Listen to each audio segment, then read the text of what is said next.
नमस्कार, news nation देख रहे हैं आप। आपके साथ मैं हूं नवेद और चलिए बुलेटिन की शुरुआत इस बड़ी खबर से करेंगे। पीएम केयर फंड से जुड़ी इस वक्त की बड़ी खबर आ रही है। सुप्रीम कोर्ट ने खारिज कर दी है फंड ट्रांसफर करने की याचिका। पीएम केयर फंड का पैसा एनडीआरएफ में ट्रांसफर करने की मांग की गई थी एक जनहित याचिका के दौरान, जिस पर फैसला सुरक्षित रख लिया गया था। और आज इसमें यह कहा है सुप्रीम कोर्ट ने कि दोनों फंड अलग अलग है। सुप्रीम कोर्ट ने यह भी कहा कि नवंबर 2018 में बनी योजनाएं पर्याप्त है। अरविंद इस खबर पर ज्यादा जानकारी के साथ जुड़ गए हैं। अरविंद, सुप्रीम कोर्ट ने और क्या टिप्पणी की है? ये तो इनकार कर दिया है कि ये फंड एनडीआरएफ में ट्रांसफर नहीं होगा। साथ ही इस ट्रस्ट की वैधानिकता को लेकर भी इस याचिका में सवाल खड़े किए गए थे।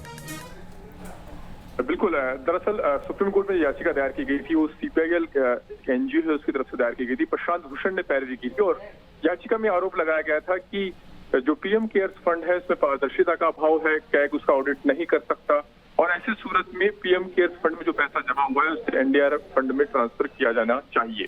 लेकिन सुप्रीम कोर्ट ने इस मांग को ठुकरा दिया है।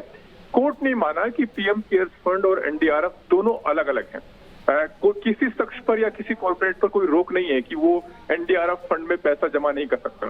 तो ऐसे में पीएम केयर्स फंड और एनडीआरएफ को एक साथ जोड़कर देखना गलत है। दूसरी बात यह कि कोर्ट में ये मांग की गई थी कि जैसे कोरोना महामारी हुई है तो इसके मद्देनजर एक नई प्लान होना चाहिए ताकि इस तरह की महामारी से निपटने के लिए।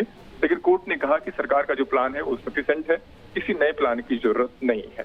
तो जो दोनों मांग थी याचिका में, उन दोनों को कोर्ट ने खारिज कर दिया है। और पीएम केयर्स फंड को लेकर के जो सवाल उठ रहे थे उसमें एक किस्म से कोर्ट का यह आज का आदेश एक क्लीन चिट। बहुत बहुत शुक्रिया अरविंद, तमाम जानकारी के लिए आपका।